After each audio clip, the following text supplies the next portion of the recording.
Enfin des épisodes où on met Péridot en avant. Ça fait plaisir. Ça fait plaisir. Le reste, c'est des petits problèmes, mais là, ça fait plaisir, ce détail-là. En tout cas, ouais, ça commence sur Steven qui attend toujours un coup de fil de Connie en lui laissant le temps d'assimiler la situation, de prendre sur elle. À ce moment-là, il y a Péridot et Lazuli qui l'appellent.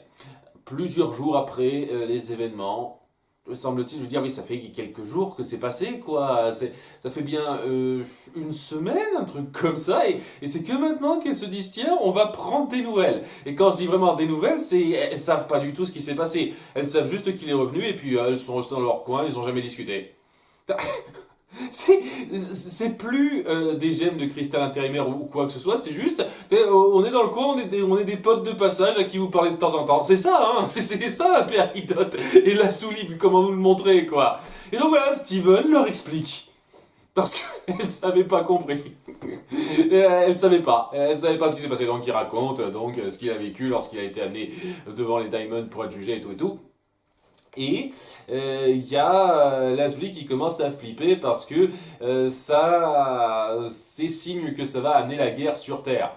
Ce qui semble être vexant était déjà présent avant, et je pense que si Steven s'est échappé du Homeworld pour revenir sur Terre, dès le début elle aurait dû se percevoir de ça. C'est un peu le truc aussi avec cet épisode, quoi. La réaction de Lazuli, le conflit qu'elle va amener, je comprends pas pourquoi vous avez attendu aussi longtemps pour le mettre en place.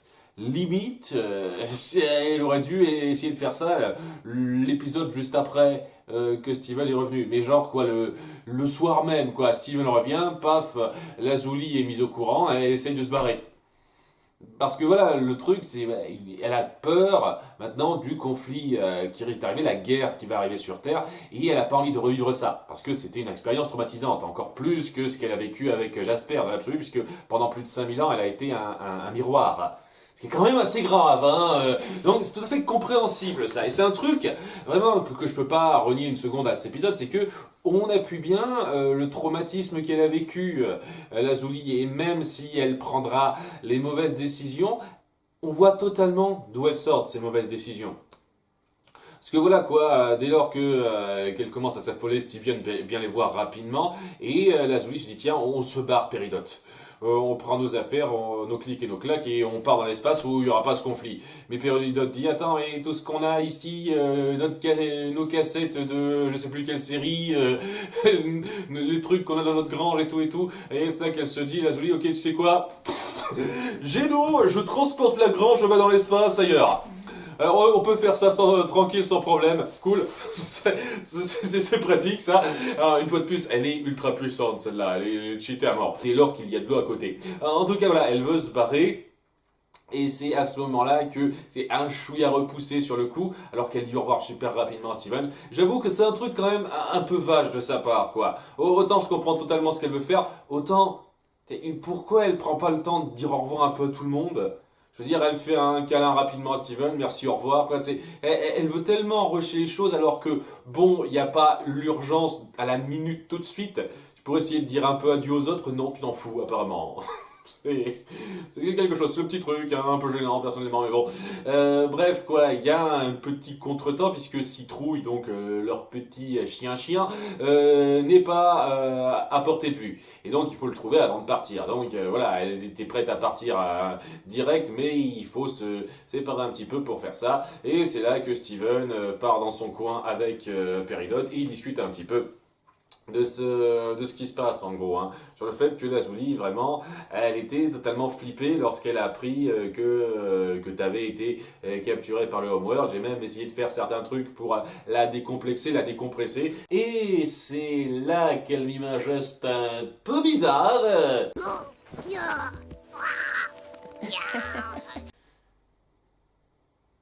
Ok, comment ça l'a rassurée? Comment elle se sentait bien après ça? Qu'est-ce qu'elle faisait dans son coin à ce moment-là? Qu'est-ce que c'était que ce truc? J'avoue que j'ai pas compris ça, hein. Ok, bref, c'est un détail bizarre, mais c'est juste un détail. Enfin bon, voilà quoi.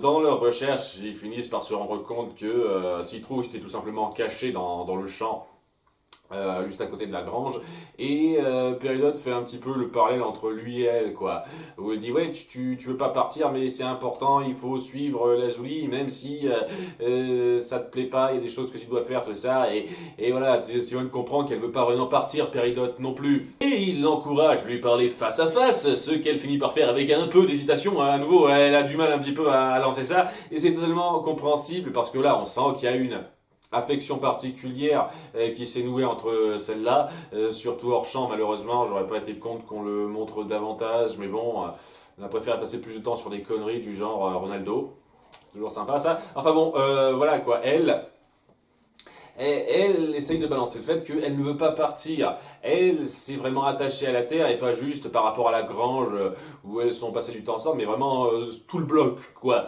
Et donc, elle veut rester sur Terre pour en profiter et même aider un petit peu à la défense de cette planète en incitant donc son ami, sa proche Lazuli, à faire de même. Je suis sûr que tu peux nous aider, tu veux pas participer s'il te plaît?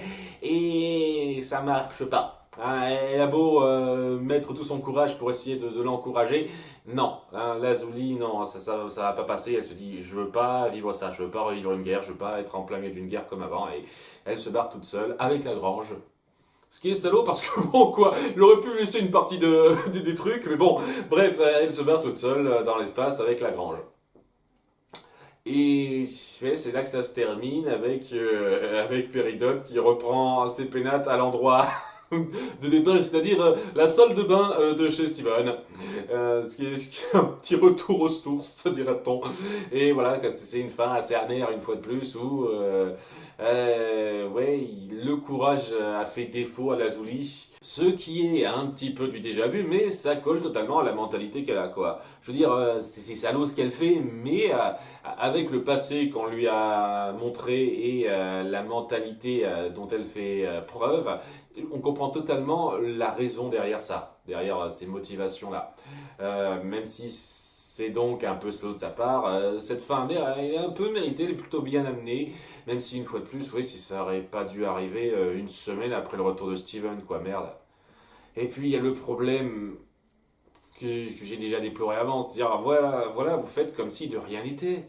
Et à un moment donné, au début, Steven se dit ah mais c'est pas grave, il croit que je suis encore sur Homeworld, il n'y a pas de problème. D'accord, et qu'est-ce qui se passera quand ils sauront que t'es plus sur Homeworld?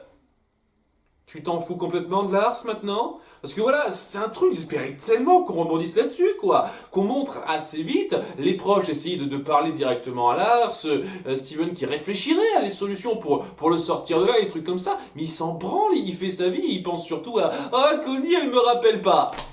C'est tout ce qui m'intéresse. C'est assez dingue ça, cette gestion de l'urgence, ça me gonfle à tel point. Ah, Bref, voilà quoi. Indépendamment, ça colle super bien aux mentalités de nos personnages. Et ouais, Peridot, c'est la meilleure une fois de plus quoi. J'apprécie énormément les moments où on essaye de la montrer courageuse alors que c'est difficile pour elle par rapport à ses motivations, à ses ambitions. Et j'avoue que c'est assez touchant de sa part. Et ça rend d'autant plus peinant la légère trahison de Lazuli à la fin qui laisse tomber toutes ses attaches parce que elle ne veut pas, elle ne veut pas risquer de revivre ce qu'elle a vécu. C'est particulièrement fort ce moment-là. Voilà, c'est l'inscription dans le déroulé global qui me gêne pas mal, mais globalement, ce que ça raconte, c'est quand même bien foutu. Hein. C'est un bon épisode à ce niveau-là. Le suivant, c'est un peu dans la même veine, même si ça s'étend beaucoup pour pas grand-chose.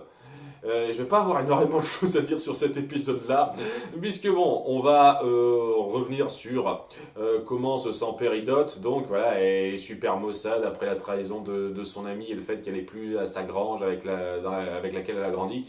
Même si techniquement elle a tout son champ qu'elle a fait pousser, il existe encore, hein, il n'a pas bougé celui-là, mais apparemment elle s'en fiche, ce truc-là.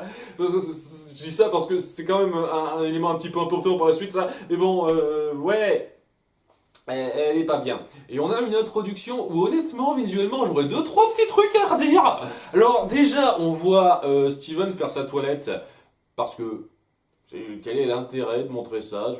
Mais voilà. Et surtout, à un moment donné, il se passe du coton-tige dans l'oreille, seulement son oreille, il n'y a rien.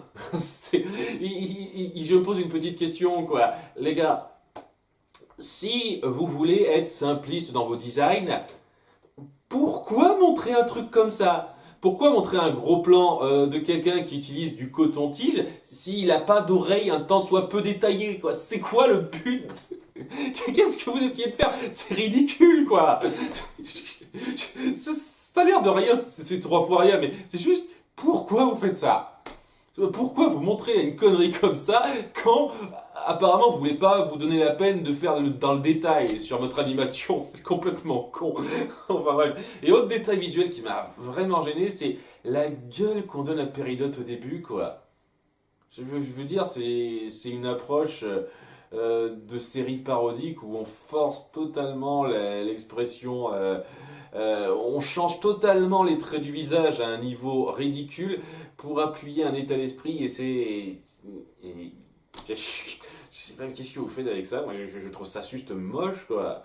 Si c'est pas du tout son visage, vous lui avez donné une gueule, quoi. C'est le genre de gag à la con qu'on a dans Excel Saga. Et dans Excel Saga, ça passe bien parce que c'est une grosse parodie, Excel Saga. Là, c'est pas une grosse parodie, cette série. Vous voyez? Donc j'ai du mal à comprendre, je vous cache pas. Enfin bon, c'est pas grave. C'est juste pour appuyer que le visuel, il y a encore des problèmes. Ah non, non, non, ça c'est pas devenu génial dans la dernière saison à ce niveau-là. Il y a encore des problèmes dans le visuel, je trouve. Hein. Donc, il y a Améthyste et Steven qui essayent de remonter le moral de Péridot en se disant tiens, et si on se rendait au kindergarten? Parce que maintenant que j'ai découvert mes amis améthystes qui sont nés là-bas, j'ai un peu envie de faire un tour du coin pour me faire une idée de ce qu'elle représente. Sachant que, ouais, bon, ça fait quand même pas mal de temps maintenant que t'as vécu ça, améthyste, et que maintenant que tu penses, bon, j'imagine que c'est l'excuse pour la sortir, essayer de la faire réfléchir un peu, la faire regagner du poil de la bête. Et là-bas, donc, il y a Péridot qui évalue les choses, qui commence à faire quelques remarques comme à son habitude, mais ça l'enthousiasme pas autant qu'avant parce qu'elle se rend compte que c'est pas ça le plus important. La vie, c'est pas ça. La vie, c'est pouvoir faire grandir des choses, pouvoir avoir quelque chose qui s'épanouit. Il n'y a rien qui s'épanouit vraiment là-dedans, quoi. C'est du kindergarten, c'est du gâchis au bout du compte. Et c'est là qu'on essaye de lui dire, mais attends, regarde, il y a quelque chose qui a réussi à pousser là-dedans. Il y a une espèce de bulbe de fleurs, quoi, qui pousse du sol. Et il y a une espèce de requin d'étincelles d'espoir de la part de Péridot qui se dit tiens, peut-être qu'il y a moyen de faire pousser quelque chose, pousser la vie sur ce coin. Et donc, il se lance donc dans des espèces de petits délires de faire pousser des fleurs dans le coin. Et au début, ça a l'air de bien enthousiasmer Péridot, mais lorsqu'ils y retournent, le lendemain, de façon un peu bizarre, il y a les plantes qui sont complètement détruites. Hein, c'est-à-dire, voilà, apparemment, elles ont tellement pas supporté l'atmosphère du coin que non seulement elles ont fané, mais en plus, c'est qu'on donne l'impression qu'elles ont été piétinées, ce qui est un peu bizarre. Alors, ça s'explique peut-être avec ce qui vient juste après, parce que voilà, après ça, Péridot se dit, ah, au bout du compte, ça servait à rien, il n'y a rien à sauver, blablabla, et au fond du trou, ce genre de conneries, quoi.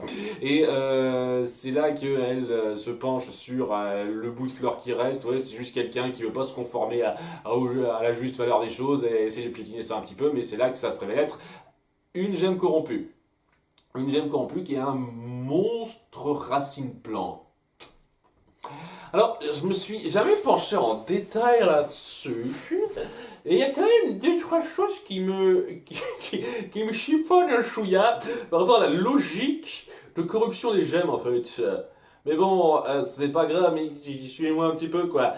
Quelle est la cohérence derrière ce genre de formation en fait? Les gemmes, ce sont des créatures en forme humanoïde qui ont des fonctions précises et ça évite des trucs qui sont totalement anodins, sans intérêt, sans le moindre usage pratique à leurs yeux. Et donc les fleurs, ça en fait partie. Les animaux, à part le zoo de Blue Diamond ou de Pink Diamond à la base, c'est pareil. Ça sert à rien techniquement de leur point de vue. Donc comment se fait-il qu'ils aient une forme qui, une fois corrompus, puissent leur donner des formes de ce genre, en fait. Et à un moment donné, donc, on voit un poisson géant. Ok. À un moment donné, on voit donc des espèces de mille pattes. Ok, quelle est la logique? J'avoue que je comprends pas trop. À part pour le design, quoi, on fait des designs divers et variés, sans doute, mais la logique derrière certaines de ces formes physiques me fait un peu bizarre. Est-ce que la corruption, c'est genre une espèce de fusion avec leur environnement? Genre la gemme en question qu'on voit, elle était près d'une plante au moment où elle a été corrompue et elle s'est transformée en ça? Je sais pas. C'est bizarre. C'est bizarre. Et ouais, on pourrait peut-être lancer l'argument que c'est cette gemme-là qui a piétiné les fleurs. Mais c'est clairement pas l'impression que la conclusion donne. Ça donne l'impression que ouais, c'est ça, tout ce qui est dans le coin des péris. Parce qu'il y a pas de soleil apparemment. Je pense que c'est ça techniquement, hein. Le soleil n'arrive pas à atteindre le coin. Mais même si c'était le cas, ça devrait pas se retrouver à ce niveau-là, quoi. Qu'est-ce qui fait que ça détruit les fleurs comme ça? Ben, c'est la magie, voilà. Bref, c'est un détail, c'est pas grave ça. En tout cas, voilà, suite à cette petite confrontation, puisque voilà, rapidement, il y a Peridot qui se fait capturer, Améthyste et Steven fusionnent rapidement pour se débarrasser du truc en 2 temps 3 mouvements. Et au passage, ça fait genre des lustres qu'on n'a plus vu de gemmes corrompues, donc j'avoue, dans un sens, c'était un peu rafraîchissant de voir ça. Voilà, plus de gemmes corrompues depuis des lustres, plus de fusion d'éclats de gemmes depuis des lustres. Il y en a plus apparemment. On met des trucs en place et on termine là-dessus sans vraiment donner de conclusion à pourquoi c'est plus trop un problème. Voilà, oui, si ça se fait hors champ, ce genre de truc, ça se règle hors champ puisqu'on s'en fiche. Mais même là, ça aurait été cool de le dire de temps en temps, quoi. Enfin bon, c'est pas grave, c'est un détail ça aussi. Bref, voilà, ils ont réglé le problème et il y a Peridot qui retombe dans sa maussaderie poussée. Mais c'est là qu'elle voit sur le chemin du retour qu'il y a des fleurs qui poussent. Pas seulement au Kindergarten, mais justement, alors pas au Kindergarten, mais ailleurs. Elles tonnes de champs de fleurs, tellement c'est beau. Regarde la nature, la beauté, tout ça. Tu peux recréer de la vie où tu veux, comme tu l'as déjà fait à ta grange. Et c'est toujours présent. Il y a toujours ton champ que tu as créé. Alors je peux comprendre que tu veuilles pas trop y retourner parce que voilà, ça te rappelle de mauvais souvenirs, mais voilà, tu savais que tu pouvais faire ça avant, quoi, Péridote. Je sais pas, c'est un peu bizarre. Et tout ça pour faire une espèce de parallèle à con, comme quoi Péridote sent que dès lors que quelque chose est gangréné, ça va mal, il n'y a rien pour réparer ça. Mais avec l'image qu'on file jusqu'au bout, il y a Steven qui dit attends, tu vois que certaines choses ne peuvent pas se réparer, mais ça veut pas dire que plus rien ne va, il y a des tonnes de choses à côté qui vont bien. Il y a des tonnes de choses à sauver. Ouais, c'est bien. Alors bon, j'ai pas trouvé cet épisode mauvais ou quoi que ce soit, j'ai tout juste correct, quoi. C'est-à-dire que ça reprend l'impact de l'épisode précédent acceptablement. Voilà, la mentalité de Peridot, il n'est pas trop mal mise en scène. Le reste, bon, ça s'étend un peu pour pas grand-chose, quoi. Et surtout, ouais, quoi, on s'en fout royalement de régler les urgences. Mais du début à la fin. Améthyste s'en fout, Steven s'en fout. Bon, Peridot, on peut comprendre parce qu'elle est totalement sous le coup de la trahison de Lazuli, ce qui est quand même assez grave, donc je peux un peu le comprendre de sa part, mais voilà. Et on voit pas Garnet et Pearl préparer quoi que ce soit. C'est ça le truc qui me gêne. On essaye une fois de plus de poser nos personnages comme s'ils ne pouvaient rien faire et comme s'ils pouvaient juste vivre leur vie tranquille normalement en attendant que ça vienne. C'est gavant à la longue, hein. Mais bon, ça fait des vues que je dis ça, quoi. C'est gavant de voir ce truc aussi peu, aussi peu traité. Parce que bon, une fois de plus, là, on pourrait me dire que peut-être Garnet et Pearl font quelque chose dans leur coin. Ce serait cool de le montrer, quoi. Dans 4 épisodes, on n'a rien montré de ça. Et ouais, c'est un truc que la saison 1, la fin de la saison 1 avait mieux fait quand même. Parce que une fois que nos gemmes étaient au courant qu'il y avait une attaque qui allait se produire, qu'il y avait une urgence en place, elles ont essayé de se préparer à ça. Elles ont essayé quelques trucs pour se préparer à l'attaque. Bon, ça n'a pas beaucoup aidé, mais elles ont essayé, quoi. On les a montrées préparées un petit peu à la fin de la saison 1. Là, depuis 4 épisodes, on fait notre vie, et puis bon, il y a des merdes qui nous arrivent, on fait avec. C'est ça, un petit peu. C'est un peu ça l'ambiance que je retiens. Donc, c'est un peu gênant, hein, vraiment un peu gênant, ça. Je me suis déjà suffisamment plaint là-dessus dans la vidéo précédente. Donc, ouais, globalement, ça allait, quoi. Enfin, le deuxième épisode, l'épisode 8, était correct. L'épisode 7 était bien. Donc, ouais, ça c'est mieux par rapport aux épisodes précédents, j'avoue. À bientôt pour les épisodes 9-10. Bye!